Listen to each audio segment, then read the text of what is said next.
Bueno, cuando estaba terminando el primero, yo ya había tenido contacto con el caso, un caso que fue develado por investigaciones que se publicaron en el semanario Análisis y que causó muchísima repercusión por todo lo que significó.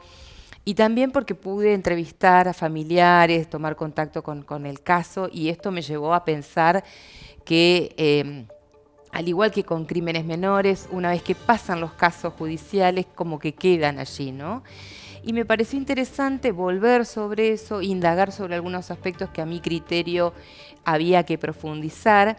Y un poco fue eso lo que fui desandando en esta trama, ¿no? Buscando algunos temas y algunas cuestiones que me parecía que era importante volver a mirar, a analizar, a leer y estudiar mucho para ver también otras opiniones de otros autores y otras autoras, a ver también el posicionamiento que tenían algunas personas desde el punto de vista de la teología. Bueno, estamos hablando de un caso que fue resonante, que es la denuncia que primero realizaron dos monjas en sede judicial en 2016 y que devino en un proceso que terminó condenando a la Madre Superiora del convento de las Carmelitas Descalzas de Nogoyá por el delito de privación ilegítima de la libertad con aplicación de métodos de tortura. Claro, Luisa Toledo. Luisa Toledo, exactamente. Pero bueno, había mucho material en toda la causa judicial, testimonios en primera persona de las víctimas, de la imputada, de personas que estaban vinculadas, de familiares, de quienes participaron en el operativo del allanamiento que se produjo en el convento, de otras personas vinculadas, del arzobispo de la ciudad de Paraná.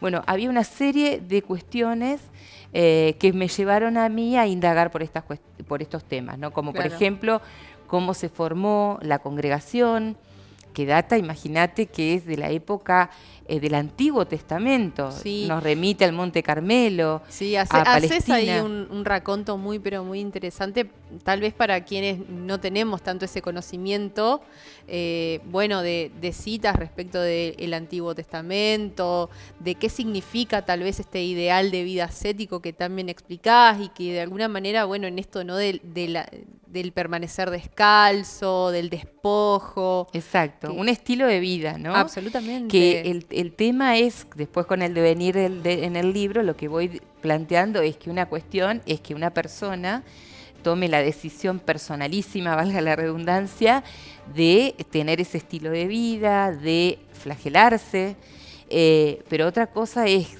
lo que sucedió en el Carmelo, que bajo ese sistema de clausura, de total encierro, a partir de que estas dos monjas dijeron que se querían ir, que querían exclaustrarse, como se llama la palabra, salir del convento, a partir de ahí la priora, la Madre Superiora, le aplicaba castigos, ¿no?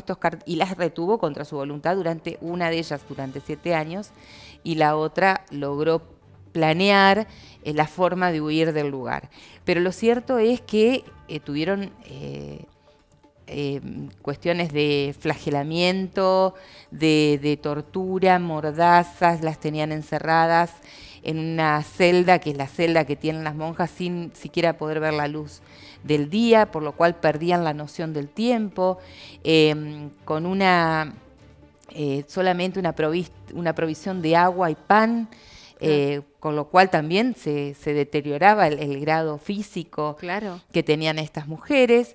Bueno, todo esto que se sostuvo durante 7 años, sin que nadie supiera nada, ¿no? Hasta que se formula la denuncia. Y en este caso, cuando hiciste, ¿no? Por supuesto, esta investigación, es el primer caso en Argentina que llega a una instancia, ¿no? de juicio y de condena, porque a ver, uno puede decir, bueno, se puede condenar dentro de la institución eclesiástica, pero en este caso no, se juzgó en un juzgado civil. Exacto, sí, hay dos cuestiones allí. Una, que es la primera vez que se condena a una mujer como autoridad de la iglesia, ¿no? Es la primera vez que una madre superiora es condenada por un delito de estas características, que son delitos de lesa humanidad, si nos ponemos a analizar en profundidad.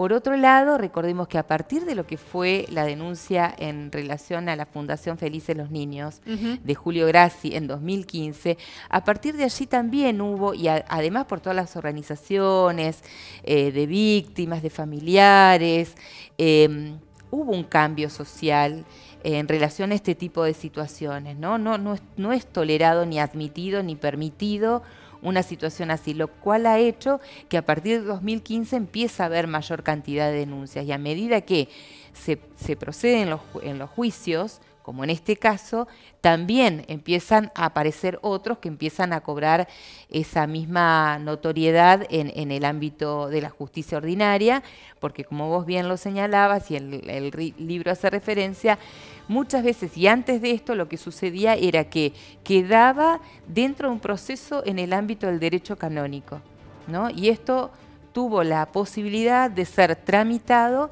en la justicia ordinaria, es decir, la justicia a la cual accedemos todas y todos, y eso tiene un carácter público muy importante, digo, es un mensaje para toda la sociedad, cuando la justicia toma este tipo de resoluciones. Por algo decimos que se haga justicia, ¿no? Y es el reclamo que generalmente sostenemos.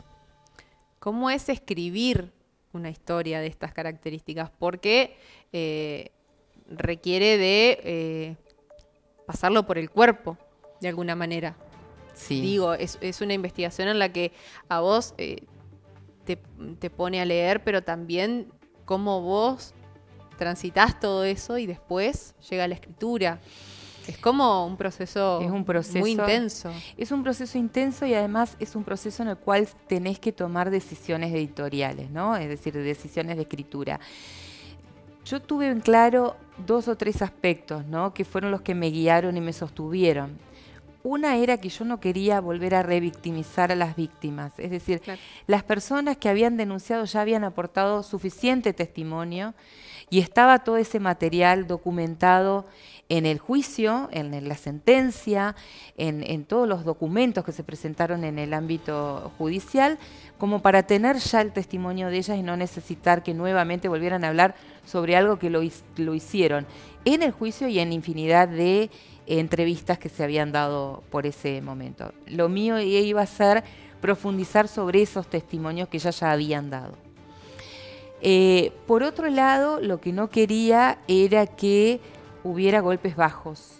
Es decir, es una historia cruenta, es una historia dolorosa, y yo sabía que no iba a hacer concesiones con respecto a decir exactamente lo que había sucedido, pero cuidar la forma en que lo decía.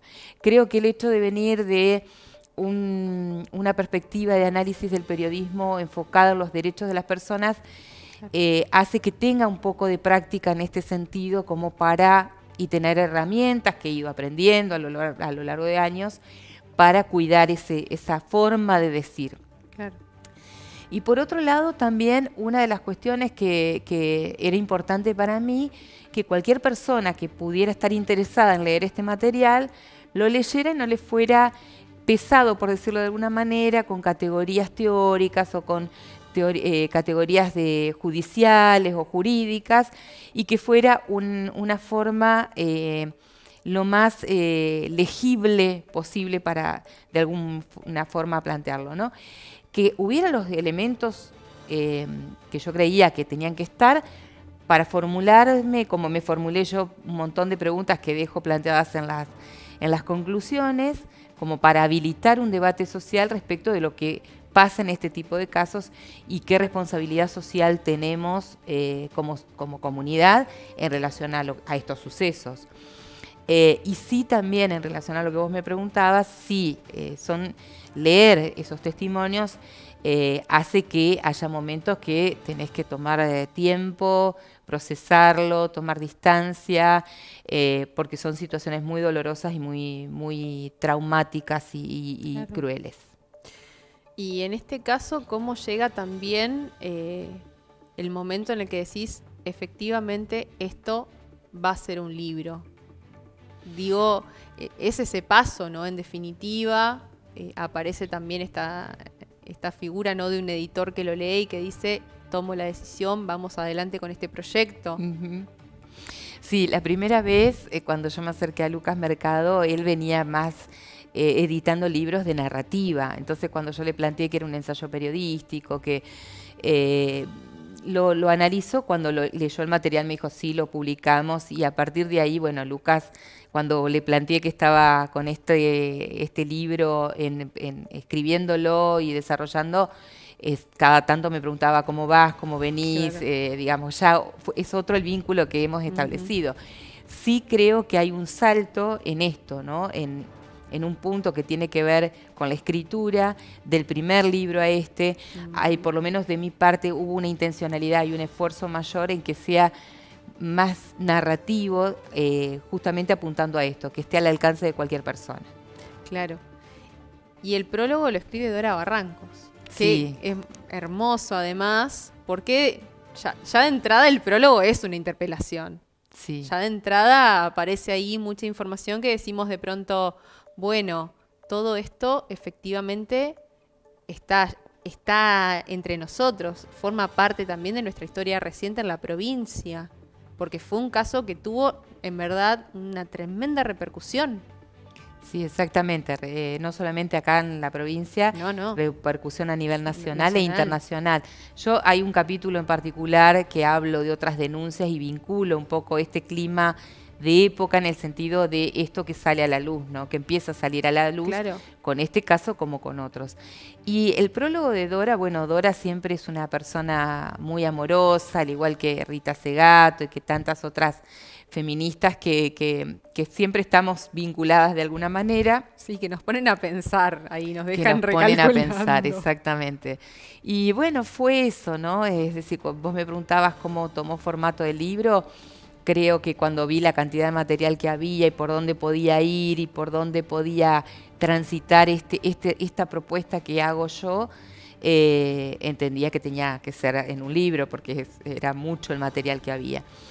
Y con respecto a esto, mucha gente muy querida para mí, muy admirada, me acompañó en ese proceso. Por eso digo, siempre nos hacemos la idea de que quien escribe está como en una actitud de soledad, ¿no? Y sí, sin lugar a dudas hay un momento de introspección, de meditar, pero en ese ejercicio está la voz de otros autores y autoras, está la compañía de quien lee de pronto un capítulo y te hace comentarios. Hay algo que me pasó, por ejemplo, con las conclusiones. Cuando terminé escribí las conclusiones y se lo doy a leer a mi hija. Y me dice, mira mamá, me parece que dice lo mismo que ya dijiste en el libro. Yo esperaba de esto algo más personal, algo más tuyo, me dice. Claro, como un cierre tuyo con esta historia. Exacto, también. exacto. Y bueno, y fue eso lo que me llevó a tomar la decisión de escribir otras conclusiones que son las que están planteadas en el libro. Pero voy a esto, ¿no? Que las personas que leyeron el material antes, como Claudia Balmarrosa, como Mauricio Koch, que también es entrerriano, es de Hernández, que es escritor, que tiene un taller fabuloso de narrativa y que yo le pedí sobre el final, una vez que ya había escrito, revisar cada uno de los capítulos para encontrarle esa fuerza, la coherencia, el hilo, y que aparte una persona que no estaba involucrada con el proceso de la escritura pudiera hacerme acotaciones y correcciones sobre la parte de escritura concretamente. Así que Mauricio acompañó ese proceso, Claudia leyó y me hizo devoluciones, Norma Barbayelata, que es una psicóloga muy prestigiosa de acá y una persona de referencia, María Pía López, que es también una pensadora, una persona muy, muy destacada del ámbito de la cultura, que yo tuve la oportunidad de entrevistarla, de leer su libro, de entrevistarla después y le comenté y si podía hacer una referencia sobre el material y me dijo encantada y mandó lo que es la parte de la contratapa. Así que he estado acompañada por muchísima gente que ha apoyado este trabajo y como digo, ¿no? Es una forma de mirar este caso. Puede haber muchas interpretaciones y puede haber otras personas que tomando el mismo caso puedan llegar a otro tipo de conclusiones o pensar de otra manera o ofrecer otro tipo de camino para recorrer esta historia. En este caso lo presentaste hace poquitos días, muy poquitos días. Estuvimos allí en la Biblioteca Provincial, un espacio realmente hermoso, renovado. Hermoso. Y se generó algo muy íntimo, en verdad.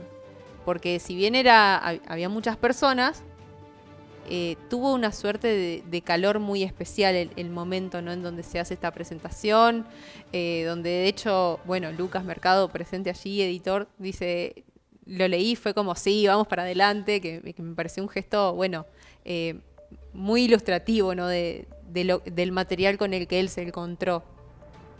¿Cómo te encontró a vos esta presentación? Hasta emocionalmente te diría, ¿no?, de ya ponerle el cuerpo ya más públicamente a esta historia.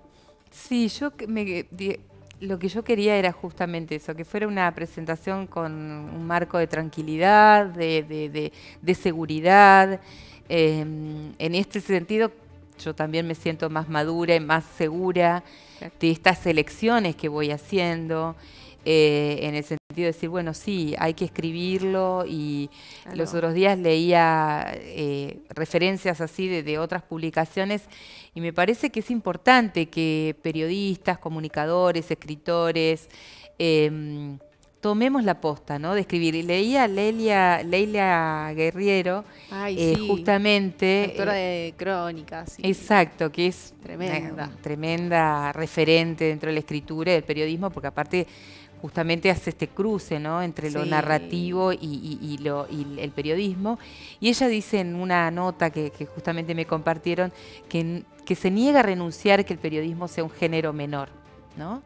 Ah, qué interesante. Entonces a mí me parece que se puede trabajar, y ese es un poco el desafío de estos materiales, de estas propuestas que estoy haciendo en estos libros, de pensar en la escritura también como utilizando todos los recursos periodísticos, pero apuntando a una lectura que sea un aporte, ¿no?, al debate, a la conciencia sobre nuestros derechos. Básicamente tiene que ver con eso, ¿no?, en este momento tan particular social en nuestro país. En nuestro país, digo, y a nivel internacional. Y la presentación fue eso, fue encontrarme con gente que realmente que fue un mimo, que estuviera allí, que acompañara, que hiciera preguntas, que se interesara. Y es un aliento muy grande. Y se dio, como vos decís, yo sentí que había un clima de informalidad, por decirlo de alguna manera. No tenía esa cosa cartonada que de pronto puede llegar a tener cualquier acto, ¿no?, de estas características, sino todo lo contrario. Creo que eso también fue un gran acierto que estuviera Susana Radcliffe con su bandoneón al principio. Ah, qué hermoso. Una belleza, una gran música, compositora entrerriana. Y todo eso fue contribuyendo a este encuentro que se dio con las palabras de Claudia Balmarrosa, que fueron también realmente me sentí muy halagada con lo que ella aportó. ¿Cómo sigue el camino o el recorrido tal vez de este libro? Pareciese que ya está, ya pasó, y no. Y sigue ahora. Porque bueno, también es cierto que es un libro que yo creo supone un conocimiento muy, pero muy determinante de la historia reciente de la provincia en una institución de estas características, como es justamente este convento de las Carmelas Descalzas, que también explicás muy bien estas cuestiones, ¿no?, de lo descalzo. Me pareció alucinante esa descripción. ¿Cómo sigue ahora? ¿Vas a empezar a presentarlo en otros lugares, en otros territorios, en otras provincias también? ¿Cómo lo ves? Sí, la idea es hacer un poco el ejercicio, la práctica que pusimos con Crímenes Menores, que hubo presentaciones, que hubo charlas en distintas localidades. Bueno, de hecho ya están gestionando algunas personas para ir a distintas localidades, a Nogoyá, Concordia, bueno, en la provincia estamos disponibles para hacerlo, para ir, para charlar, para conversar. Y también en Buenos Aires, en Misiones, en Jujuy, empieza como a circular.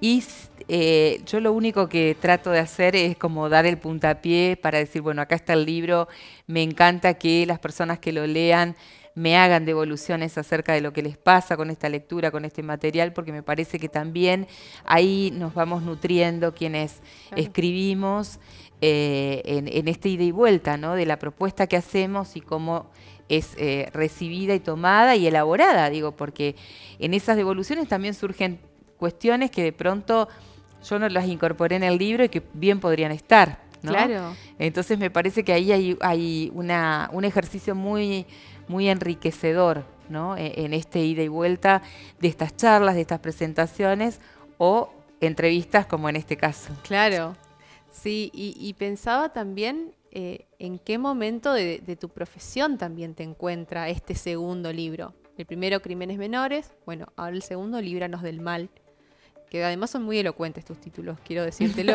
son muy elocuentes los títulos. ¿En qué momento también te encuentra a vos, que bueno, que has trabajado tanto desde el periodismo, poniendo tanto de vos en hacerlo con mucha justeza, con mucha coherencia a lo largo del tiempo? Yo creo que escribir implica restar, como lo dijo Mauricio en la presentación en el videíto que mandó. Sentarse a escribir implica restarle tiempo a otras cosas, ¿no? A la militancia, a participar en eventos, a salidas con gente amiga, porque necesitas concentrarte y sentarte y escribir. Y eso en sí mismo ya es una decisión, ¿no? Entonces creo que, vos me preguntabas, creo que en lo personal me siento tranquila, ¿no? Con cierta serenidad, por decir de alguna manera, de no, digamos, de que es por ahí el camino, ¿no? De que no sé si necesito mucho más que esa certeza, ¿no? Sí. Decir, es por acá y por acá puedo ofrecer esto también, además de las cosas que hago, de mi trabajo, de la radio, de la comunicación institucional, digo, de los distintos espacios y además de todo lo que como persona, ¿no? Los lugares que integro con mis vínculos y mis afectos. Yo sentí la necesidad y cada vez me siento más segura de que es por acá el camino, ¿no? Ya estoy pensando en otra historia, ya estoy pensando de qué manera podría llegar a vincularlas con distintos temas, ¿no? Como hacer un cruce entre varios casos. Bueno, todo eso todavía estoy ya pensando. Sandra, la verdad, un tremendo honor que hayas venido a los estudios de Canal 6. Un tremendo honor para mí esta conversación y, por supuesto, lo mejor para de ahora y para adelante. Gracias, con esta segunda historia y también con las próximas que empiecen a despertar también, que empiecen a germinar. Así que simplemente recomendar, por supuesto, que busquen, que lean. La verdad que es una historia tremenda, justamente arraigada en nuestra provincia, y agradecerte muchísimo también el valor, el coraje de contarla. No, muchísimas gracias a vos y en primer lugar un reconocimiento a todas las víctimas que se animan a denunciar, porque hay que poner muchísimo de sí para atravesar este tipo de situaciones con dignidad, como lo han hecho estas dos mujeres y todas las personas que denuncian, con todos los obstáculos y dificultades que eso significa.